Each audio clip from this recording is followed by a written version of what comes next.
Panorama group, जो सोचता है वो करता है। नमस्कार, भारत लाइव देख रहे हैं आप और ये खेल समझिए है। सुबह सुबह आप तमाम दर्शकों का बहुत बहुत स्वागत है। देखिए, आज फिर हम एक नए विषय को लेकर आपके सामने आए हैं। बिहार की राजनीति की जो पर्दे के पीछे की कहानी होती है वो हम खेल समझिए में आपको समझाते हैं। देखिए, पिछले दिनों आपने देखा कि राज्यसभा के लिए माथापच्ची हुई। विधायकों के वोट से, विधायकों के समर्थन से ही राज्यसभा जाता है और आपने देखा कि बिहार से जो तमाम दल हैं वो राज्यसभा के लिए तमाम अपने अपने लोगों को भेजे हैं। लेकिन इसमें एक बड़ी चीज ये निकल कर आई कि चुनाव आने की नौबत नहीं हुई, क्योंकि जितने विधायकों की जरूरत थी उतने ही राज्यसभा कैंडिडेट भेजे गए। हालांकि कुछ विधायक ज्यादा भी हो रहे थे, लेकिन भारतीय जनता पार्टी चाहती थी कि एक और पेच फंसाया जाए, एक और राज्यसभा कैंडिडेट को मैदान में उतारा जाए, वोट देने की नौबत आए, चुनाव हो। लेकिन खबरें यह निकलकर सामने आई कि नीतीश कुमार ने इस पर साफ साफ मना कर दिया और कहा कि जितने हमारे पास वोट बैंक है उतना ही हमको करना है, उससे ज्यादा पे दिमाग नहीं लगाना है। और एक यह भी माहौल निकलकर सामने आ रहा है कि जो विधायक हैं उन पर कहीं ना कहीं नीतीश कुमार का जो विश्वास है वो पूरी तरह से नहीं है। जो विधायक लगातार इधर से उधर पाला बदलने में लगे हुए थे उस पर भी नीतीश कुमार की कड़ी नजर है और इस वजह से वो चाहते हैं कि कोई एक बड़ा रिस्क वो नहीं ले। तो देखिए, अब फिर से एक बड़ा रिस्क लेने की तैयारी जो है वो भारतीय जनता पार्टी ने शुरू कर दी है। आपको बताते चले कि आगामी 4 मार्च को एक नोटिफिकेशन निकलने वाला है जिसमें बिहार के बड़े नेता जो है, जैसे नीतीश कुमार हो गए, राबड़ी देवी हो गई, मंगल पांडे हो गए, शाहनवाज हो गए, संतोष सुमन हो गए, ये सभी जो विधान पार्षद हैं उनकी जो समय सीमा है वो खत्म हो रही है विधान परिषद की। अब फिर से वो विधान परिषद में जाने के लिए जो या तो नए चेहरे जाएंगे या फिर पुराने जो चेहरे हैं उनको फिर से रिपीट किया जाएगा। तो 4 मार्च को यह नोटिफिकेशन निकलेगा, 11 मार्च को नॉमिनेशन होगा और 27 मार्च को चुनाव होगा। फाइनली 11 सीटों पर यह पूरा मामला होने वाला है। तो आज का जो हमारा खेल समझिए है वो इसी विषय के इर्द गिर्द है। आज का जो टॉपिक है वो हम आपको समझा देना चाहते हैं। देखिए, भाजपा ने फाइनली एमएलसी की खाली 11 सीटों पर स्क्रू किया टाइट, एडजस्टमेंट में फंसे नीतीश, लिस्ट रेडी। सीधे बाबा के पास चलते हैं और समझने का प्रयास करते हैं कि आखिर भाजपा ने कौन सा ऐसा एडजस्टमेंट कर लिया, कौन सा स्क्रू टाइट कर लिया कि नीतीश बुरे फंस गए। बाबा देखिए, सबसे बड़ी बात यह है कि जो अभी नई नई सरकार बनी है जी, उस सरकार की परीक्षा शुरू हो गई है। पहली परीक्षा तो आपने देखा 12 तारीख को हुआ, जिसमें बहुमत साबित करना था जी। बड़ा हिल हुज्जत के बाद सरकार ने बहुमत साबित कर दिया। आंकड़ा भी बढ़ गया जी, 128 पर दिए थे 130 हो गया जी। उसके बाद आपने देखा कि जैसा आपने चर्चा भी किया कि राज्यसभा वाला चुनाव हुआ, उसमें भी नीतीश कुमार ने माहौल को बना करके रखा। अब एक बड़ा, जो नहीं कहते हैं हमारे भोजपुरी में कि बड़का खोलते रंगनिए पबा जी, 2024 के चुनाव से पहले एक बार फिर से शक्ति परीक्षण करना होगा एनडीए गठबंधन को। और 11 में से 6 सीटें कैसे आए एनडीए में, इसका जुगाड़ करना पड़ेगा। और इस जुगाड़ में नीतीश कुमार नहीं बल्कि भारतीय जनता पार्टी को, आपको याद होगा सागर, हम लगातार जब से नीतीश कुमार भारतीय जनता पार्टी के साथ इस बार आए हैं तब से हम लगातार एक बात कह रहे हैं कि अब नीतीश कुमार निश्चिंत हैं जी। जैसे लड़की की शादी आदमी कर देता है तो निश्चिंत हो जाता है, कहता है गंगा नहा लिए। उसी तरह से नीतीश कुमार भारतीय जनता पार्टी के साथ आ करके गंगा नहा लिए जी, चुपचाप आराम से सोए हुए हैं। सरकार को बचाना, कैसे एडजस्टमेंट होगा, क्या करना है, किसको कहां पकड़ के लाना है, किसको बचा के रखना है, सरकार कैसे बचेगी, ये सारी चीजें जो है भारतीय जनता पार्टी सोचे। नीतीश कुमार खाली अंतिम में वो टच होता है ना, वो स्विच दबाएंगे। आपने देखा कि जैसे राज्यसभा में भारतीय जनता पार्टी एक उम्मीदवार को और उतारना चाहती थी, चुनाव कराना चाहती थी, नीतीश ने स्विच दबा दिया कि नहीं ऐसा नहीं होगा, मान गई बात। अब जबकि 11 सीटों का नोटिफिकेशन का भी आपने चर्चा कर दिया, 21 मार्च को इसका चुनाव होगा। 11 मार्च वो डेडलाइन है जिस डेडलाइन पर यह तय होगा कि कौन कौन उम्मीदवार होंगे, नॉमिनेशन फाइल करना है। उसके एक दिन पहले, या हो सकता है कभी कभी तो ऐसा भी होता है ना कि चीज़ों को संभालने के लिए, सहेजने के लिए अंतिम क्षण में घोषणा किया जाता है। जैसे आपने राज्यसभा में देखा होगा कि जब 2 नामों का घोषणा राष्ट्रीय जनता दल की तरफ से हुआ तो पार्टी के भीतर भी बहुत तरह की बातें हुई। हालांकि भारतीय जनता पार्टी और जदयू के भीतर इन सब बातों को लेकर के बहुत कुछ हंगामा होता नहीं है। इस बार जो स्थिति है उस स्थिति को थोड़ा सा अगर हम बता दें तो 11 सीट में से आरजेडी के खाते में 2 सीटें थी, जिसे 1 सीट की बढ़ोतरी होगी, 1 सीटों से ज्यादा मिलेगी क्योंकि उसकी सदस्य संख्या अधिक है। अब इसको समझने के लिए दूसरी तरफ जेडीयू की 4 सीटें थी अभी वर्तमान में, लेकिन मिलेंगी मात्र 2 सीटें। भारतीय जनता पार्टी के पास अभी 3 सीटें हैं, उनको 3 ही मिलेंगी और 1 सीट जो है संतोष सुमन वाला एडजस्टमेंट होगा। संतोष सुमन जो हैं वो जब इससे पहले एमएलसी चुने गए थे तो उनका सपोर्ट किया था आरजेडी ने, लालू प्रसाद ने सपोर्ट किया था, तब वो एमएलसी बने थे। खैर ये तो अलग हो गया। उसके अलावे जो 75 सीटें हैं विधान परिषद की, उनमें से 11 खाली हुई हैं। ये 11 सीटें कौन हैं? तो 27 सीटों में से 11 सीटें हैं, जिसका कि आपको पता है कि ये उच्च सदन जो है वो कभी भी डिसॉल्व नहीं होता है, ये हमेशा चलता रहता है निरंतरता में। हर 2 साल में चुनाव आ जाते हैं, चुन करके लोग भेजे जाते हैं। 27 सीटों में से 11 सीटें खाली हो रही हैं। अच्छा, अब इसको आंकड़े के हिसाब से अगर देखते हैं आप तो 243 का आंकड़ा आपके पास है। 11 सीटों में 243 का भागा अगर दे देते हैं तो लगभग 22 सीटें आती हैं। अब 22 सीटों के आधार पर 22 विधायक जब के वोट पर 1 एमएलसी का चयन होगा। अब 1 एमएलसी के चयन होने के लिए 22 वोट चाहिए, तो किसके पास क्या है यह आंकड़ा आप अच्छी तरह समझ रहे हैं। बिल्कुल। इन आंकड़ों को अगर देखा जाए तो सबसे पहले हम शुरुआत करते हैं राष्ट्रीय जनता दल से। राष्ट्रीय जनता दल में राबड़ी देवी, रामचंद्र पूर्वे अभी वर्तमान में हैं, 2 हैं, 2 बड़े चेहरे, दोनों बड़े चेहरे। इस बार इनको 3 मिल रहा है, तो क्या होगा? तो सबसे पहला तो ये कि राबड़ी देवी जो है वो तो जा ही नहीं है, इसमें कोई दो राय नहीं है, उनके नाम पर किस तरह कोई चीज नहीं है, लेकिन क्योंकि नेता प्रतिपक्ष भी वो हैं जी। दूसरा सबसे महत्वपूर्ण बात है कि अगर राबड़ी देवी जा रही हैं तो बाकी के 2 सीटों पे कौन जाएगा? जी बिल्कुल। इसके साथ साथ एक और पेच फंसा हुआ है राष्ट्रीय जनता दल में कि अभी अभी अति पिछड़ा समाज के रामबली चंद्रवंशी का सदस्यता समाप्त हुआ है। जी। एक तो वो भी मामला बना हुआ है कि कैसे अपना राष्ट्रीय जनता दल है वो एडजस्टमेंट करेगी। एक तो चला गया राबड़ी देवी को, लेकिन बाकी की सीटें कैसे एडजस्ट की जाएगी? तो इसमें एक अति पिछड़ा का नाम आता है, क्योंकि राज्यसभा वाला अगर आप देखते हैं तो एक पिछड़ा और एक सवर्ण को भेज दिया गया, और एक इसमें नजर आ रहा है, मुझे दूर दूर तक नजर आ रहा है कि एक 3 सीटों में से एक तो राबड़ी देवी हो गई, दूसरा अति पिछड़ा को दे करके एडजस्ट किया जाएगा कि रामबली चंद्रवंशी को जो हटाया गया है उसको लेकर के रामचंद्र पूर्वे भी हैं। तो कौन चेहरा हो सकता है बाबा? देखिए चेहरे के बारे में हम अलग से करेंगे, क्योंकि अभी चेहरा बहुत जल्दी होगा, बहुत अर्ली होगा। कुछ चेहरे हम बताएंगे, उसमें से आप एक बात समझ सकते हैं कि एक तो रामचंद्र पूर्वे हैं, उनकी उम्र हो गई है, शायद उनको इस बार मौका नहीं दिया जाए, लेकिन अति पिछड़ा समाज से आता हुआ दिखाई दे रहा है। और एक मुस्लिम चेहरा और नजर आ रहा है मुझे, क्योंकि MY समीकरण को बना करके रखने के लिए, और जिस तरह से आपने देखा कि बाप की पार्टी उन्होंने कहा तेजस्वी यादव ने, उसका भी एडजस्टमेंट लगभग उन्होंने कर लिया है राज्यसभा में। बाकी लोकसभा के चुनाव में एडजस्टमेंट आप देखेंगे, महिला भी हो सकती है, महिला भी हो सकती है, बिल्कुल इसमें महिला को भी एक स्थान दिया जा सकता है। हालांकि मुन्नी देवी को देकर के निश्चित रूप से चौंकाया था राजद ने चौंकाया था, और ऐसा चौंकाने के लिए राष्ट्रीय जनता दल भी जानी जाती है, जैसे भाजपा भी जानी जाती है, उस तरह से भी जानी जाती है। तो यहाँ सिंबॉलिक तौर पे यहाँ ये चीजें नजर आ रही हैं कि साफ तरीके से जो राष्ट्रीय जनता दल है वो इस बार कोई रिस्क नहीं लेगी। एक उसमें आपको दलित का भी चांस आ रहा है, एक दलित, अति पिछड़ा, और एक जो है मुस्लिम समाज से। ये 3 में से 2 सीटें होंगी, एक तो राबड़ी देवी के लिए फाइनल है।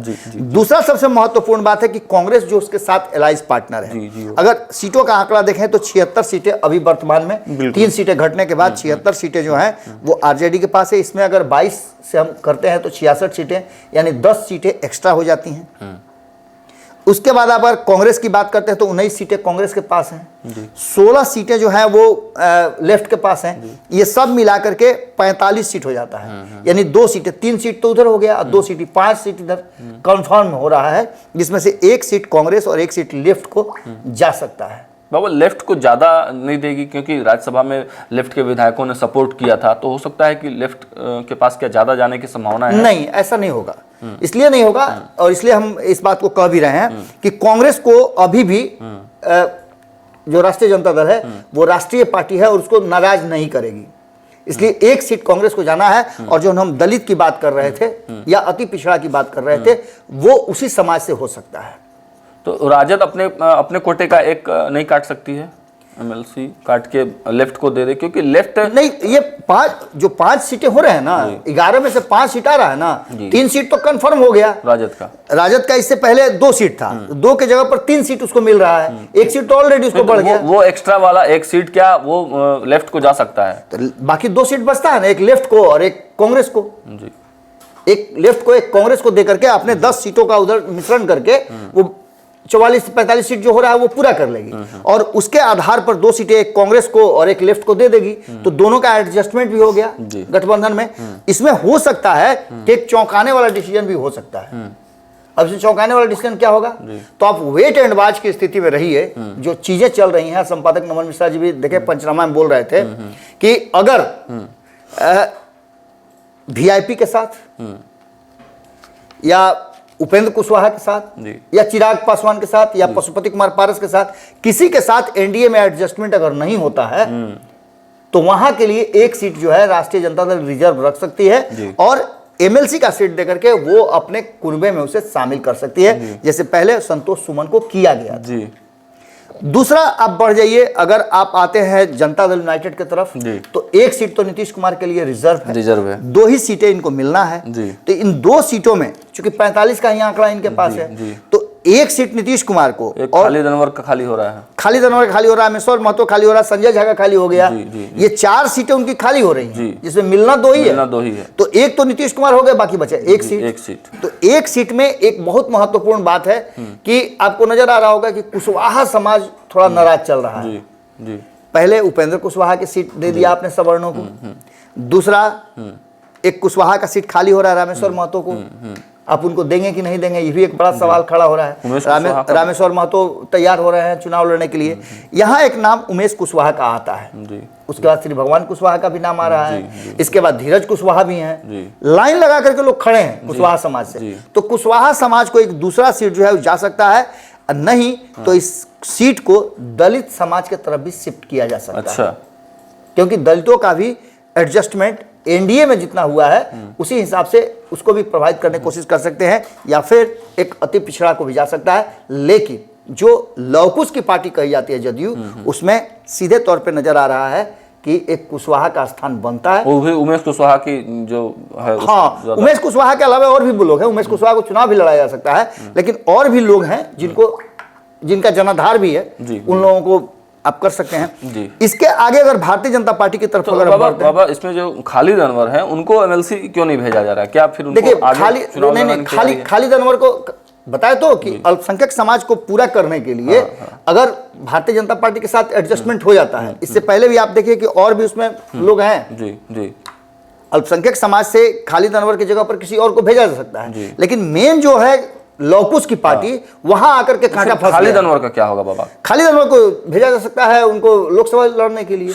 लगातार चर्चा चल रही है कि खालिद अनवर तैयारी कर रहे हैं लोकसभा का। इन सारी बातों को लेकर के ये पूरा का पूरा कहानी चल रहा है। इसके अलावे आपको बता दें कि एक और बड़ी महत्वपूर्ण बात है, और ये महत्वपूर्ण बात यह है कि भारतीय जनता पार्टी में भी जो सीटें खाली हो रही है, जिसमें से 3 सीटें खाली हो रही हैं, और इनको 3 ही मिलना है, क्योंकि 2 सीट इधर हो गया, 3 सीट इधर हो गया, और एक संतोष सुमन वाला सीट खाली हो रहा है एमएलसी के लिए। तो भारतीय जनता पार्टी जिस तरह का चल रही है, 33% महिलाओं के आरक्षण वाला, उसमें एक एडजस्टमेंट शाहनवाज हुसैन, मंगल पांडे और संजय पासवान की जगह पर हो सकता है। अच्छा, एक महिला उम्मीदवार को इसमें जगह दिया जा सकता है। अच्छा, जिसमें कई नाम हमने आपको बताया, हमने बताया भी था आपको कि राज्यसभा भेजने के लिए महिलाओं का नाम चल रहा है, जिसमें अति पिछड़ा और पिछड़ा समाज की महिलाओं को देखा जा रहा है। बाबा इन तीनों का नाम कटने की संभावना है, शाहनवाज हुसैन, मंगल पांडे और संजय पासवान। क्योंकि शाहनवाज हुसैन मंगल पांडे को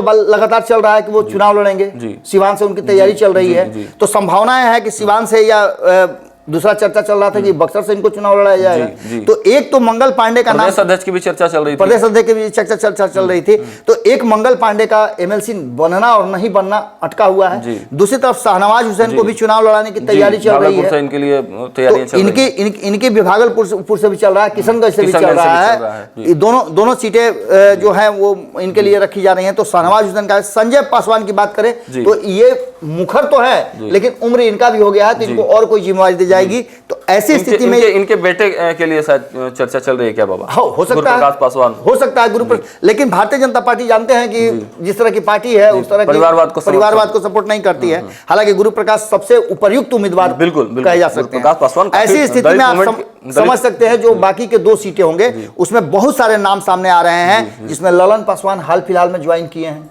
जी, जदयू से आए हैं उधर। जदयू से आने वाले में रणवीर नंदन भी है, रणवीर नंदन बहुत सबसे बड़ा नाम है, वो भी आए हैं। इसके बाद आप देखिए कि इसमें उधर से होकर के सुहेली मेहता आई हैं, सुहेली मेहता उनका भी हो सकता है। ललिता कुशवाहा है, वो भी पूरी तरह से मजबूत हैं, उनको भी एमएलसी बनाया जा सकता है। दूसरी चूंकि लौकुश समीकरण से ये भी आती है। उसके बाद प्रेम रंजन पटेल, इनका नाम भी बहुत तेजी से चल रहा था। पहले अध्यक्ष के लिए चल रहा था, प्रदेश अध्यक्ष के लिए, उसके बाद अब इनको विधानसभा हार गए हैं तो इनको भी एडजस्ट करना है। मिथिलेश तिवारी का नाम चल रहा है। इसके अलावे आपको बता दें एक नाम चौंकाने वाला सुशील मोदी का हो सकता है। एक बार फिर से सुशील मोदी को बिहार में लाया जा सकता है, लेकिन संभावनाएं इसकी कम नजर आ रही हैं। अब ऐसी स्थिति में महिलाओं पर एक फोकस निश्चित रूप से है। एक महिला को जैसे कि राज्यसभा में भेजा गया और ऐसा नाम जो चौंकाने वाला नाम था, बिल्कुल वो उसी तरह की एडजस्टमेंट जो है यहाँ भी करने की व्यवस्था की जा रही है। और जातीय समीकरण के आधार पर सब कुछ देख समझ करके, चूंकि 2 सीटें राज्यसभा की अति पिछड़ा को दिया गया, तो इसमें अब सवर्ण को और दलित को, अति पिछड़ा को नहीं, पिछड़ा को, ये तीनों में डिवीजन होगा। अच्छा, तो तीनों में आप ने देखा कि यादवों को मिल ही गया पिछड़ा में से। तो सब कुछ जब मिल गया तो बचा हुआ है सवर्ण बचा हुआ और बचा हुआ है पिछड़ा जी, इसके अलावे दलित जी। अब इसमें से एडजस्टमेंट होगा तो ये सीट आ सकती है। जहां तक संतोष सुमन की बात है तो संतोष सुमन के बारे में ये देखा जा रहा है कि संतोष सुमन तब तक शायद लोकसभा चुनाव की तैयारियां अंतिम चरण में हो। संतोष सुमन चुनाव लड़ेंगे। अच्छा, अगर संतोष सुमन लोकसभा का चुनाव लड़ते हैं तो ऐसी जगह पर इनकी पत्नी या इनके बहनोई है वो भेजे जा सकते हैं एमएलसी के लिए, क्योंकि इसकी तैयारियां लगभग शुरू हो चुकी है। ये सारी चीजें जो नजर आ रही हैं, जिसमें एक बात तो साफ नजर आ रहा है कि जो वर्तमान परिस्थितियां बनी है उसमें भारतीय जनता पार्टी और दोनों जो गठबंधन है, इंडिया और एनडीए गठबंधन, इसमें 11 सीटों में 6 सीटें एनडीए की तरफ जाती हुई दिखाई दे रही है। क्योंकि आपने देखा होगा कि जब बहुमत साबित हो रहा था तो 130 सीटें आई थी। थोड़ी बहुत जो कमी बेसी है उसके आधार पर हमको नहीं लगता है कि इसमें चुनाव की स्थिति आएगी, क्योंकि राज्यसभा में चुनाव को टाला था नीतीश कुमार ने, तो इसमें भी नहीं आएगी। लेकिन इन सारी चीजों में जो सबसे अंतिम बात मैं कह रहा हूं, यही कैच पॉइंट है कि इस एमएलसी के चुनाव में पूरा कमान जो है वो भारतीय जनता पार्टी ने अपने हाथ में ले लिया है और एक एक स्क्रू टाइट कर दिया है कि इधर उधर किसी को नहीं होना है। और इसके चलते आपको एक बहुत महत्वपूर्ण बात बता रहे हैं कि जो मंत्रिमंडल के विस्तार की चर्चा चल रही थी, मंत्रिमंडल के विस्तार की चर्चा अभी भी जारी है। सारा लिस्ट फाइनल है, लेकिन हो सकता है कि मंत्रिमंडल का विस्तार जो है वो कहीं ना कहीं आगे जाए। अच्छा, दूसरा सबसे चौंकाने वाला नाम जो हम बता रहे थे वो भूमिहार समाज काफी नाराज चल रहा है राष्ट्रीय जनता दल से जी। और उस भूमिहार समाज को साधने के लिए एक भूमिहार उम्मीदवार आ सकता है। अच्छा। उषा विद्यार्थी भी उसमें एक महिला के रूप में भी और भूमिहार के रूप में भी एक सशक्त चेहरा हो सकती हैं। ऐसी स्थिति में आप समझ सकते हैं कि ये पूरा का पूरा। बाबा एक इनपुट और दे दे, ये इसलिए भी बाबा ने कहा कि नरेंद्र मोदी जो कार्यक्रम में आने वाले हैं बिहार में पालीगंज, वहां फिर नरेंद्र मोदी का कार्यक्रम भी बनने वाला है जी। बिल्कुल बिल्कुल, पालीगंज से ही ये चुनकर आई हुई थी। बिल्कुल बिल्कुल बिल्कुल। दूसरा चीज है कि काफी मुखर हैं जी, काफी मुखर हैं। इनमें से आप जितने भी महिलाओं का नाम हमने लिया है, चाहे वो सुहेली मेहता हो, ललिता कुशवाहा हो या फिर उषा विद्यार्थी हो, ये सभी मुखर रही हैं। इसके अलावे भी कई मुखर नेता हैं, लेकिन इन तीनों ने अपना एक लंबा समय दिया है भारतीय जनता पार्टी को, तो ये भी एक कारण है। और दूसरा, इन पर ट्रस्ट भी किया जा सकता है, जातीय समीकरण में भी ये फिट बैठती हैं। इन सारी चीजों को लेकर के जो वर्तमान परिस्थिति बनी है उसमें 130 का आंकड़ा उधर था, तो ऐसी स्थिति में 6 और 5 का समीकरण बनेगा। शायद ये राज्यसभा के समय ही एडजस्टमेंट हो गया है, भारतीय जनता पार्टी ने अपनी एक कुर्बानी दी है। तो अब देखना दिलचस्प होगा कि मंत्रिमंडल का विस्तार जो है वो नीतीश कुमार पहले करने वाले थे, अब संभावित है कि वो भारतीय जनता पार्टी करेगी मंत्रिमंडल का विस्तार, और इस बीच में बहुत सारी बातें अभी होनी बाकी है, जिसकी जानकारी हम आपको समय समय। चलिए, तो देखिए आज के खेल समझिए में बाबा ने फिर से आपको बड़ी अपडेट्स दी है, अंदर की चीजों को निकाल कर आपके समक्ष लाया है और बता दिया है कि एमएलसी चुनाव जो होने वाला है बिहार में 11 सीटों पर वो होने वाला है, और कौन कौन से समीकरण उसमें फिट हो रहे हैं, पॉलिटिकल पार्टियां किन किन मुद्दों को ध्यान में रखते हुए वहां पर अपने उम्मीदवार देंगे। देखिए, एक संभावित उम्मीदवारों के नाम भी बाबा ने आपको बताए हैं, लेकिन हम पॉलिटिकल पार्टी के अंग नहीं हैं। हम एक विश्लेषक के तौर पर, हमारे बाबा विश्लेषक के तौर पर और संभावनाओं के आधार पर आपको चीजें बताते हैं। उसमें कुछ चीजें सही भी हो सकती हैं और कुछ चीजें गलत भी हो सकती है, लेकिन भारत लाइव खेल समझिए पंचनामा के माध्यम से आप तमाम जो खबरें देख रहे हैं वो आप भी बता सकते हैं। आप जनता जनार्दन हैं, आप ही ने हमारी खबरों पर लगातार मुहर लगाया है और आप कमेंट के माध्यम से ही बताते रहे हैं कि हमारी जो खबरें हैं वो पूरी तरह से सटीक और निष्पक्ष रहती हैं, और आगे भी हम आपको सटीक और निष्पक्ष खबरें देते रहेंगे। फिलहाल इस खबर में इतना ही। देखते रहिए भारत लाइव। बहुत बहुत धन्यवाद। पनोरमा ग्रुप, जो सोचता है वो करता है। अगर ये वीडियो पसंद आई और वह बिहार के राजनीति और बिहारियत से सरोकार रखेनी तो सब्सक्राइब बटन दबा के चैनल के सब्सक्राइब कर ली। ओजे एगो घंटी बा, ओकरा बटन दबा देला से कुल सटीक और मारक खबर रुआ मुफ्त में मिल जाई। अगर रुआ पत्रकारिता के हमनी के नया प्रयोग में सहयोग कर चाहतानी तो ज्वाइन बटन दबा दी। पेटीएम नंबर नोट कर ली 9386816700। धन्यवाद।